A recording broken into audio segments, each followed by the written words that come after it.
আসসালামু আলাইকুম। আশা করছি আপনারা সকলেই ভালো আছেন, সুস্থ আছেন।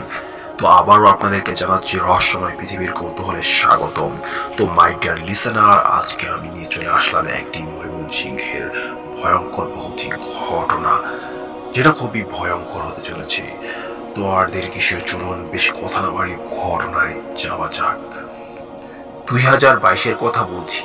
ময়মনসিংহে আমি তখন নতুন বিশ্ববিদ্যালয়ে ভর্তি প্রস্তুতির সুবাদে কোচিং এ ভর্তি হতে ব্যাগপত্তর গুছিয়ে উঠেছিলাম কাকার বাসায়। আমি ছাত্রী হিসাবে মধ্যবর্তী এক্সট্রোভার্ট, সুযোগ পেলেই কোচিং ব্যাংক দিয়ে এখানে ওইখানে ঘুরতে চলে যেতাম একা একা।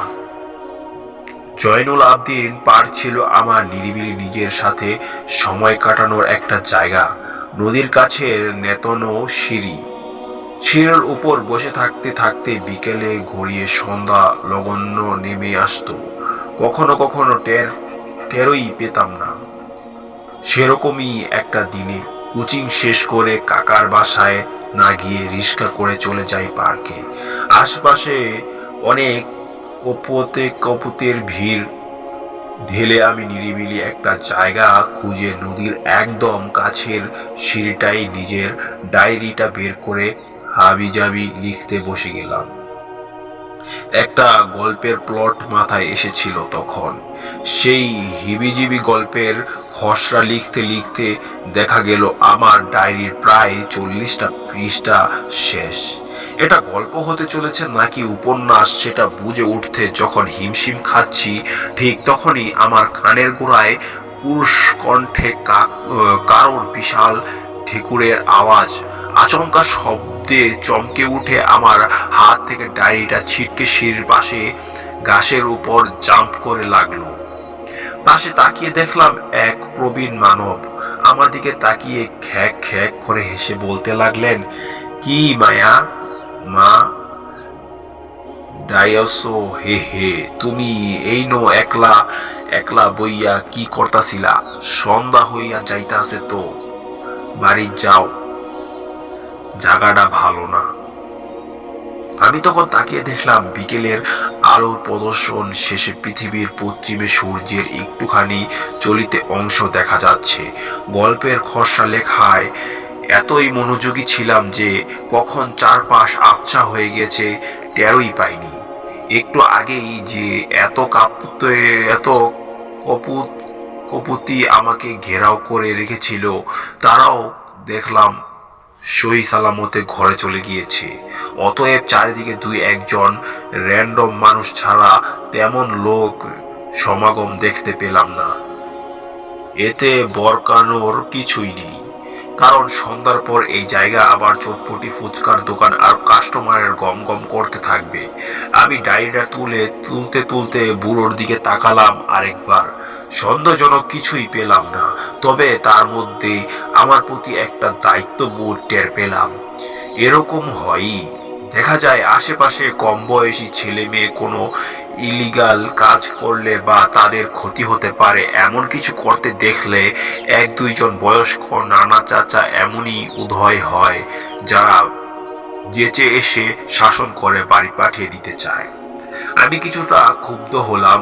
বজ্রপাতের আওয়াজ কানের কাছে ঢেকুর তোলে আমার হৃৎপিণ্ড কাঁপিয়ে দেওয়ার জন্য। আর কোনো জায়গা ছিল না, আমার কাছে এসে তার বসতে হলো। যাকগে, কিছু না বলে ডায়েরি ব্যাগে ভরে বাসার পথে এগোতে লাগলাম। এর মধ্যে আবার পিছন থেকে সেই বড় লোক এর ডাক, ওই বেড়ি, তোমার চশমাটা লইয়া গেলা না, এখনো ফালাইয়া যাইতাছ গা? আমি ওহো বলে ফিরে গিয়ে সিঁড়ির উপরের পড়ে থাকা আমার চশমা নিতেই চেয়ে দেখি বুড়ো লোকটার জায়গায় ব্ল্যাক হোলের মতো মিচমিচে কালো হিস্তির একটা অবয়ব। আমি প্রচন্ড ভয় পেয়ে গেলাম। তবে আমার একটা বৈশিষ্ট্য আছে, প্রচন্ড ভয় পেলে আমি তৎক্ষণাৎ কোনো কথা বলতে পারি না, কিন্তু ভয়ের চোটে ভিতরের ঠিকই হৃৎপিণ্ড ফেটে যায়। মিচে কালো অবয়বটার দিকে হা করে তাকিয়ে আমার চোখ দুটি ঠিকরে বের হয়ে যাচ্ছিল। ঠিক তখন বুড়োর সেই খলখলানো কিন্তু ভর মিশ্রিত হাসি আমার চোখ দুটোকে আবার ঠেলে ভিতরে ঢুকিয়ে দিল। আসলে আমার চোখের ভুল ছিল ওটা, যেহেতু চোখে চশমা ছিল না, সন্দেহ হয়ে আসছিল, তাই হঠাৎ চোখে ভুল দেখেছিলাম। বুড়ো ওখানে আরামসে বসে আমার দিকে তাকিয়ে হাসছেন আর বলছেন, যাও যাও মায়া, সন্ধ্যা হইয়া গেছে, দেরি কইরো না, তোমার আম্মা আব্বা চিন্তা করতাছে। আমার তখন বুড়ো লোকটার প্রতি একটু ভরসাই কাজ করলো বলতে গেলে। সে যাক, সেদিন বাসায় তো এলাম, কিন্তু বাসায় আসার পর আমার সাথে কিছু অদ্ভুত নিশ্চয়ই হচ্ছিল। বাসায় গিয়ে ফ্রেশ হয়ে বিছানাটা নজরে আসতেই প্রচন্ড ঘুম পেল। কাকিকে ঘুম পেয়েছে ঘুমাবো বলতেই তিনি কোনো আগাম সংকেত না দিয়ে এক থালা ভাত এনে হাজির করলো। ভাত খেয়ে 2 ঘন্টা পরে তারপর ঘুমাতে হবে, না হলে সোজা আব্বুকে নোটিফাই করে দেওয়া হবে। সুতরাং খেতে হলো। ঘুম ঘুম চোখে নিয়েই খেয়ে পড়তে বসলাম। বই তো খুললাম ঠিকই, কিন্তু চোখ দুটো কোনো মতেই খুলে রাখতে পারছিলাম না। বইয়ের অক্ষরগুলো সব যেন হই হই রবে উঠে আসছিল আমার চোখের দিকে ক্রমশ ঝাপসা হয়ে। কাকির নজর এড়িয়ে কিছুক্ষণ চোখ বন্ধ করে ঝিমিয়ে কিছুক্ষণ চেয়ে থেকে কি পড়ছি নিজেও জানি না। কাটায় কাটায় 2 ঘন্টা হতেই আমার ফোনে আগে থেকে 2 ঘন্টা সেট করা রাখা অ্যালার্ম বেজে উঠল মধুর সুরে। আমি তৎক্ষণাৎ কোনো দিকে না তাকিয়ে বিছানায় পড়েই ঘুমের রাজ্যে পাড়ি জমালাম।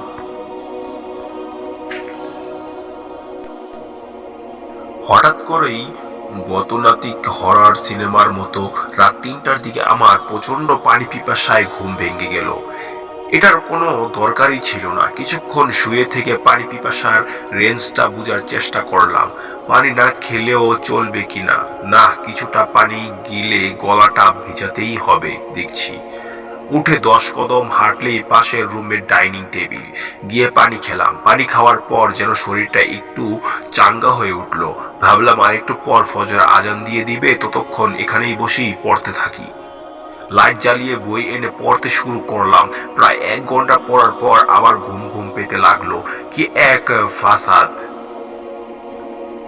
ফেসাদে পড়ে বললেই কোনো এক ঘুম আসতে হবে, ঘুম কাটানো দরকার। চোখে পানি দেওয়ার জন্য উঠলাম।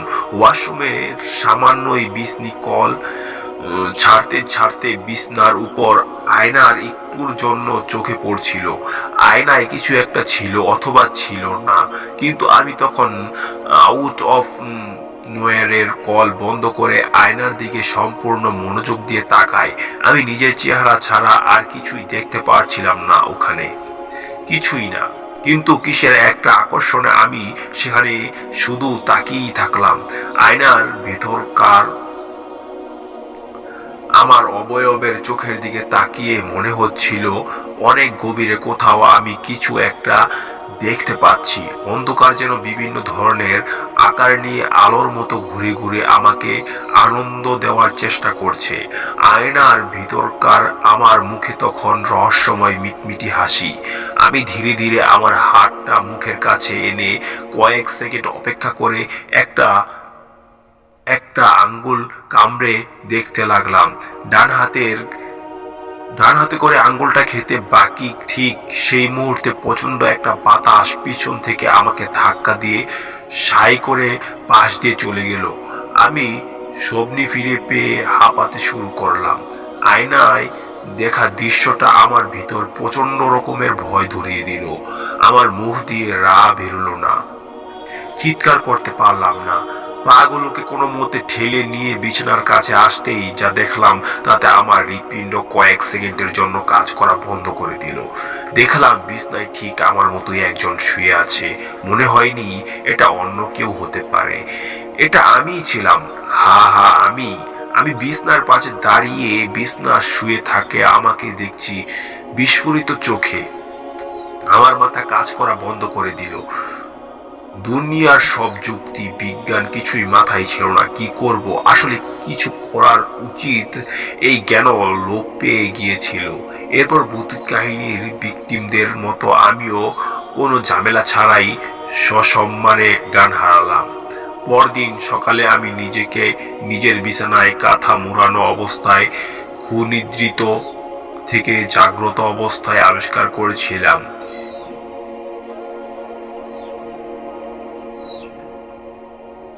এর পিছনে অনেক যুক্তি দেওয়া সম্ভব, কিন্তু সেই দিন সেই ঘটনাগুলোকে পরপর সাজিয়ে একটার সাথে আরেকটা মিলাতে আমার ভালোই লাগে। জয়নুল আবদিন পার্কের সেই দায়িত্বশীল বুড়া চশমা নিতে গিয়ে খালি চোখে তার আসল রূপ দেখা, তার অদ্ভুত অথচ ভরসা মাখা হাসি, বেসিনে একইভাবে দাঁড়িয়ে থাকার সময় পিছন দিয়ে সই করে চলে যাওয়া বাতাস, আমার কাছে এসব কিছু একটা একক সত্তা মনে হয়। তারপর থেকে নিজেকে নিজের বক্ষণ করা, বিছানায় নিজেকে নিজে দেখতে পাওয়া হ্যালুসিনেশন নাকি না। তবে একটা কথা বলি, আমাদের সন্ধ্যায় জয়নুল আবদিন পার্কে সাবধানে চলাফেরা করবেন এবং অবশ্যই রাত 3টের সময় বাথরুমে গিয়ে ভুলেও কেউ আয়নার দিকে তাকাবেন না। আমার সাথে যা ঘটেছে একটি অমিশ্রিত অদ্ভুত অভিজ্ঞতা, যা আমি সাজিয়ে বা গুছিয়ে আপনাদের সামনে উপস্থাপনা করতে পারিনি। তো আমি রহস্যময় পৃথিবীর কৌতূহলের সমস্ত লিসনারদের কাছে দুঃখিত। গল্পটির নাম দিলাম জিন। লেখক আমি ফারজানা ইয়াসমিন বৃষ্টি। ঘটনাটি ভালো লাগলে অবশ্যই কমেন্টে লিখে জানাবেন। তবে আমার এই ঘটনার সমস্ত ভুল ত্রুটি ক্ষমা সুন্দর দৃষ্টিতে দেখবেন। তো ভালো থাকুন, সুস্থ থাকুন। তো এই ঘটনাটি আপনাদের কাছে কেমন লাগলো অবশ্যই কমেন্ট করে জানাবেন। আর আপনাদের কাছেও যদি এরকম কার কোনো ঘটনা থাকে আমাদেরকে পাঠিয়েবেন। তো এই ঘটনাতে অনেকগুলো জায়গায় আমি পড়তে গিয়ে হিমশিম খেয়েছি, এরকম ভাবে ভালোভাবে লিখে পাঠাতে পারিনি, তার জন্য আমি এবং সেও দুঃখিত। তো এই ঘটনাটা আপনাদের কাছে কেমন লাগলো সেটা অবশ্যই কমেন্টে লিখে জানাবেন। তো ভালো থাকুন, সুস্থ থাকুন, নিজের খেয়াল রাখুন। দেখা হচ্ছে পরবর্তী আরো একটি ভয়ঙ্কর ভৌতিক ঘটনার ভিডিও নিয়ে। আল্লাহ হাফেজ।